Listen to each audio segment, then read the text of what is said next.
Solid waste management প্রকল্প ঘিরে উত্তেজনা। মেটালিতে প্রকল্পে ভাঙচুর এলাকাবাসীর। মেটালি ব্লকের নেওড়া নদী সংলগ্ন এলাকার ঘটনা। মাল পুরসভার বিরুদ্ধে আবর্জনা ফেলার অভিযোগ। পঞ্চায়েত এলাকায় পুরসভার আবর্জনা ফেলার অভিযোগ। আজ ভাঙচুর করা হয়, টিনের বেড়া দিয়ে সেখানে ঘিরে ফেলা হয়েছিল, কিন্তু সেই জায়গাতেই ভাঙচুর করেন সেখানকার স্থানীয় বাসিন্দারা। রকি রয়েছে প্রতিনিধি। রকি, পঞ্চায়েত এলাকায় পুরসভার আবর্জনা কেনই বা ফেলা হবে? প্রশাসনের তরফ থেকে কি ব্যবস্থা নেওয়া হচ্ছে, কি জানানো হচ্ছে, কেন এই পরিস্থিতি তৈরি হলো? প্রিয়াঙ্কা, তোমাকে প্রথমে বলে রাখতে চাইবো, মেকরি ব্লকের অন্তর্গত নেওড়া নদীর ধারে কিন্তু মাল পৌরসভার যে সলিড ওয়েস্ট ম্যানেজমেন্ট প্রকল্প তার কিন্তু শিলান্যাস করার জন্য সেখানে প্রস্তুতি করা হয় এবং সেখানে সরকারিভাবে যে সলিড ওয়েস্ট ম্যানেজমেন্ট প্রকল্প করা হবে তার জন্য কিন্তু সেখানে টিন দিয়ে ঘিরে ফেলা হয়। কিন্তু এলাকার বাসিন্দারা অভিযোগ করেছে, দীর্ঘদিন ধরে সেই এলাকার প্রধান পঞ্চায়েতকে বারংবার জানানো হয়েছে যে সেই নদী জল কিন্তু তারা দৈনন্দিন কাজে ব্যবহার করেন এবং সেখানে যদি মাল পৌরসভার আবর্জনা এনে ফেলা হয় এবং সলিড ওয়েস্ট ম্যানেজমেন্ট প্রকল্প করা হয় সেখানে দূষণ ছড়াবে, যার ফলে সমস্যায় পড়বে এলাকার মানুষ। বারবার এলাকার মানুষ যখন জানিয়ে কোনো সুরা হয়নি, তারা কিন্তু সেই সলিড ওয়েস্ট ম্যানেজমেন্ট প্রকল্পের ওখানে গিয়ে বিক্ষোভ দেখান এবং রীতিমতো সেখানে কিন্তু ভাঙচুর চালান বলে অভিযোগ। এরপর কিন্তু সেই এলাকার প্রধান পঞ্চায়েতের বাড়িতেও চড়া হয় সেই এলাকার গ্রামবাসী, কারণ তাদের অভিযোগ, গ্রামবাসীরা বলেছে যে সেই এলাকার গ্রাম পঞ্চায়েতকেও তারা জানিয়েছিল, গ্রাম পঞ্চায়েত কোনো রকম ভূরক্ষেপ করেনি বলে এই প্রকল্পের কাজ এখানে শুরু হচ্ছে। তারা দাবি জানিয়েছে অতি শীঘ্রই এই প্রকল্প অন্যত্র সরিয়ে নিয়ে যাওয়া হোক, নাহলে তারা বৃহত্তর আন্দোলনে যাবে। প্রিয়াঙ্কা, और हमी है कि जब बागान कर आदमी गरीब दुखी आदमी, हमनी के तो घर घर में पाइप नहीं खेनी, तो हमी काम से आविला नदी में जाइला बासन बर्तन लुगा फाटा नहाए धोआए। कभी पाइप में एक एक पाइप है उतना 20-25 अति घर के एक पाइप, तो हमी नदी कर ही पानी पीला, कपड़ा लता सब कुछ धोविला। तो हमी दुख बीमार हो फले कहाँ जा, हॉस्पिटल में भी हमी को उतना वैल्यूएशन नहीं देना, गरीब के देवे ना, बतावा तो तुहिन।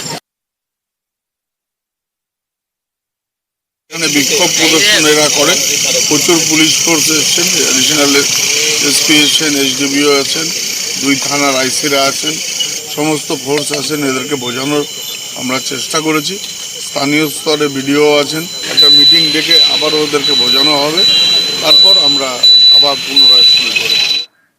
হাবড়া দিকে নজর রাখি এবার। হাবড়ায় অটোর পিছনে টোটোর ধাক্কা, তারপরেই অটো চালকের দাদাগিরি। গ্রেপ্তার অভিযুক্ত অটো চালক। অভিযোগ, টোটোর চাবি ছিনিয়ে নেন অটো চালক। চলে হুমকি। চরম বিপাকে পড়েন টোটোয় থাকা রোগী এবং তার পরিজনরা। একটা আমার আগে অটো যাচ্ছিল, ওই অটোটা ঘপাত করে ব্রেক মেরে দাঁড়িয়েছে, আমিও ব্রেক মেরেছি কিন্তু আমার গাড়িটা দাঁড়ায়নি, ওনার পেছনে গিয়ে ধাক্কা লেগেছে। আর আমার পেছনেও একটা বাইক ছিল, সেই বাইকওয়ালাও আমার টোটোর পেছনে মেরেছে। সেই লোকও এসে বলছে যে দোস্ত তোমার, ও টপাত করে এসে আমার গাড়ি চাবি খুলে নিয়ে বলছে স্ট্যান্ডে দেখা কর। কমপ্লেন যখন দিতে গেলাম, স্যার বলছে যে ওখানে সাইডে পার্টি অফিস আছে নাকি তারকদাটা আছে ওই অটোর, তুমি ওখানে গিয়ে কথা বলো, ওখানে গিয়ে যদি না সমস্যা হচ্ছে তখন আমি কমপ্লেন নেব। জিয়াউল রয়েছে প্রতিনিধি সরাসরি। জিয়াউল, দিনে দিনেই তো বাড়ছেই অটোর দৌরাত্ম্য। অটো ইউনিয়নের তরফ থেকে কি জানানো হয়েছে এবং এই যে অটোর দৌরাত্ম্যের ফলে যে ঘটনা, এই যে বিপত্তি, তার দায় কে নেবে? একদম দায় কে নেবে সে প্রশ্ন তো থেকেই যাচ্ছে, অর্থাৎ অটো চালকের দৌরাত্ম্য বা দাদাগিরি। একটি পেশেন্টকে নিয়ে একেবারে টোটো চালক তার পরিবার এবং তার পেশেন্টকে নিয়ে আসছিল হাবড়া হাসপাতালে। ঠিক হাবড়া হাসপাতালে সেখান থেকে প্রায় 500 মিটার আগে হঠাৎই একটি সামনে যাচ্ছিল একটি অটো এবং তাকে ধাক্কা লাগে, হালকা ধাক্কা লাগে। তারপরেই সেই অটো চালক গাড়ি থেকে নেমে একেবারে টোটো চালকের গাড়িতে যে চাবি, অর্থাৎ গাড়ির চাবি সেখান থেকে তুলে নেওয়া হয় এবং সেই চাবি তুলে নিয়ে সেখান থেকে সেখান থেকে চলে যান এবং তা নিয়ে তাকে প্রায় ঘন্টাখানিক ধরে তাকে খোঁজাখুঁজি, কিন্তু কোনোরকমভাবে খোঁজ না পেয়ে তিনি সরাসরি হাবড়া থানার দ্বারস্থ হয়। কিন্তু হাবড়া থানার পুলিশ সরাসরি একদম স্পষ্টভাবে অফিসার বলে দেন, ডিউটি অফিসার, যে তিনি এখানে কোনো অভিযোগ নিতে পারবেন না। সবটাই যে ইউনিয়ন রয়েছে অটো ইউনিয়ন, সেখানে গিয়ে অভিযোগ করতে হবে, তারা যা সিদ্ধান্ত নেবে সেটাই নেবে। ফলে অটো চালকের যে দাদাগিরি সেটাও কিন্তু পুলিশ কার্যত স্বীকার করলেন এবং তিনি কোনো অভিযোগ নিলেন না। তারপরে তিনি বাধ্য হয়ে প্রায় ঘন্টাখানিক পরে এই যে টোটোয় যে পেশেন্ট ছিল তাকে অন্য একটি টোটোয় করে হাবড়া হাসপাতালে নিয়ে যায়। তারপরে তিনি আবার সেই অটো ইউনিয়নের কাছে আসে, কিন্তু সেই সময় তার কোনো কথায় কর্ণপাত করছে না, ফলে তিনি অবশ্যই আবার থানার দ্বারস্থ হয়। তারপরে এই খবর নিউজ 18 বাংলা দেখায়, তারপরই টনক লড়ে প্রশাসনের অর্থাৎ হাবড়া থানা পুলিশ। তারপরই প্রায় ঘন্টাখানিকের পরই হাবড়া থেকে এই অটো চালককে যেমন গ্রেপ্তার করে এবং তার অটোকেও কিন্তু বাজেয়াপ্ত করে। ফলে যেভাবে অটো চালকদের দৌরত্ব বাড়ছিল হাবড়া শহরে এবং এই টোটো চালকের বেশ খানিকক্ষণ হয়রানি এবং এই পেশেন্টের পরবর্তীকালে পেশেন্টকে হাবড়া হসপিটালে নিয়ে অনেকটাই আশঙ্কাজনক অবস্থা হয়েছিল, এমনটাও কিন্তু এই পরিবার সূত্রে খবর। ফলে যেভাবে দিন দিন অটো চালকের দৌরাত্ম্য বাড়ছিল এবং অবশেষে অভিযোগ নেয় হাবড়া থানা এবং তারপরেই কিন্তু গ্রেপ্তার হয় অটো চালক। বেশ, ধন্যবাদ। এটা প্রশাসন অবশ্যই দেখবে, এটা যদি কেউ করে থাকে তার শাস্তি সে তো পাবেই। অন্যায় আমরা সবসময় বিরুদ্ধে থাকি, অন্যায়কে সাপোর্ট করি না, এবং আমার সরকার কি এবং হাবড়া পৌরসভা সবসময় যদি মানুষের পাশে, মানুষের সাথে। সমবায় ভোটকে কেন্দ্র করে অশান্তি দাসপুরে, তৃণমূল বিজেপি হাতাহাতিতে ফাটলো মাথা। দাসপুরে সমবায় পুনর্নির্বাচনের দাবি তৃণমূলের, পাল্টা পুনর্নির্বাচন বন্ধের দাবিতে সুকান্ত রয়েছে প্রতিনিধি। সুকান্ত, কেন এই পরিস্থিতি, কিভাবে তৈরি হলো এই পরিস্থিতি? দেখো, প্রথমেই জানিয়ে রাখি যে দাসপুরের যে সুলতাননগর সমবায় সমিতি তার নির্বাচনে মোট 31টি আসন ছিল। সেই আসনের কাউন্টিংয়ের পর দেখা যায় যে 15টি আসন জয়লাভ করেছে তৃণমূল প্রার্থীরা এবং 9টি আসনে জয়লাভ করেছে সমবায় বাঁচাও মঞ্চ এবং 7টিতে বিজেপি। অর্থাৎ কোনো দলই তারা সংখ্যাগরিষ্ঠতা অর্জন করতে পারেনি। এরপর তৃণমূল দাবি করে যে একটি বুথের তাদের পুনর্গণনা করতে হবে এবং সেই দাবি তুলে তারা প্রিজাইডিং অফিসার আরওকে ঘেরাও করে রাখে। তারপরেই পাল্টা অবরোধ শুরু করে সমবায় বাঁচাও মঞ্চ। তারা ঘাটাল পাঁশকুড়া রাজ্য সড়কের সুলতাননগর এলাকায় রাজ্য সড়ক অবরোধ করে। তাদের দাবি যে কোনো পুনর্গণনা আর হবে না। সেই নিয়েই এই রীতিমতো একটা উত্তেজনা তৈরি হয় এবং তৃণমূল কর্মীদের সাথে ধস্তাধস্তি হাতাহাতি শুরু হয়ে যায়। শুধু তাই নয়, বেশ কয়েকবার যখন উত্তপ্ত পরিস্থিতি হয় তখন এক সিপিএম কর্মী তার মাথাও ফেটে যায়। এই পরিস্থিতিতে প্রচুর পুলিশ, দাসপুর থানার পুলিশ এরকম উত্তেজনা ধুন্ধুমার পরিস্থিতি তৈরি হলো। অনেক ধন্যবাদ।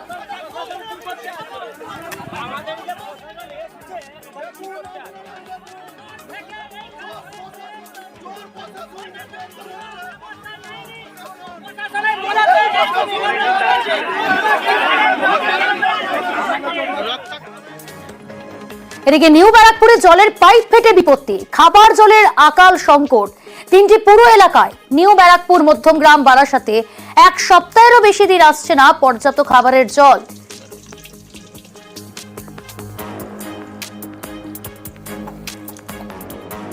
এই জলে চান, খাওয়া দাওয়া, রান্না বান্না সব করছে আমাদের। ভাত রান্না করছি, ভাত লালচে হয়ে যাচ্ছে, পেট খারাপ হচ্ছে, কি করে খাওয়া দাওয়া করতে পারছি না। জলটা যদি ভালো ব্যবস্থা করতো আমাদের সুবিধা হতো। অসুস্থ হয়ে পড়ছে না, পায়খানা হচ্ছে, পেট ব্যথা করছে।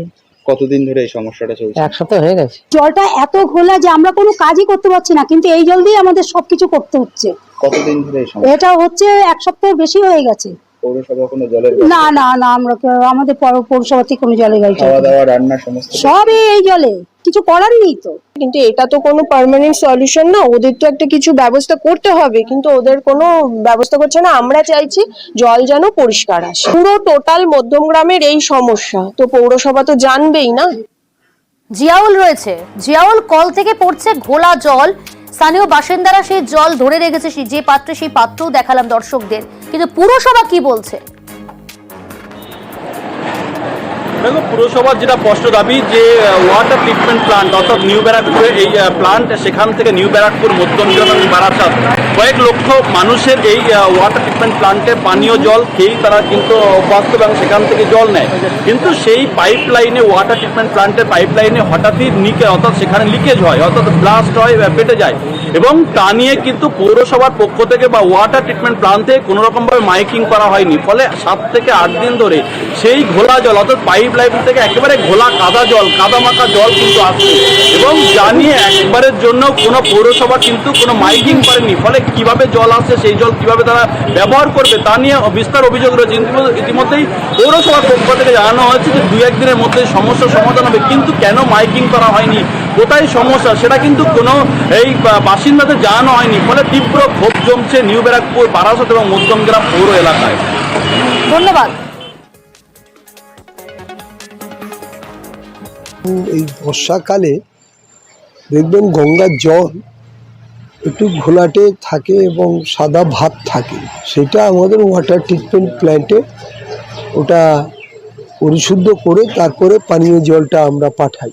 এবং ওখানে একটা লিকেজ হয়েছে, সেই লিকেজটা কেএমডিএ সারাচ্ছে। এই কারণের জন্য আমাদের সামান্য ঘোলা জল আসছে, কিন্তু এটা পরিশুদ্ধ ট্রিটমেন্ট করেই ছাড়া হচ্ছে। আর এবার নজর রাখি মুর্শিদাবাদের দিকে। সেখানে আবার ভাতার টাকায় রাস্তা সংস্কারের উদ্যোগ পঞ্চায়েতের কংগ্রেস সদস্যের। অভিনব পদক্ষেপ মুর্শিদাবাদের হরিহরপাড়া ধরমপুর গ্রাম পঞ্চায়েতে কংগ্রেসের সদস্য অঞ্জনা হালদার। প্রণব রয়েছে প্রতিনিধি। প্রণব, মুর্শিদাবাদের এই এলাকায় বিহাল রাস্তা এবং একাধিক রাস্তায় বিহাল পরিস্থিতি, বর্ষাকালে দুর্ভোগে পড়তে হয় সেখানকার বাসিন্দাদের। কিন্তু একজন কংগ্রেস সদস্য, তাকে কেন নিজের ভাতার টাকা সেখানে রাস্তা সংস্কারের কাজে লাগাতে হলো? প্রশাসন কি বলছে? কেন প্রশাসন এগিয়ে এলো না?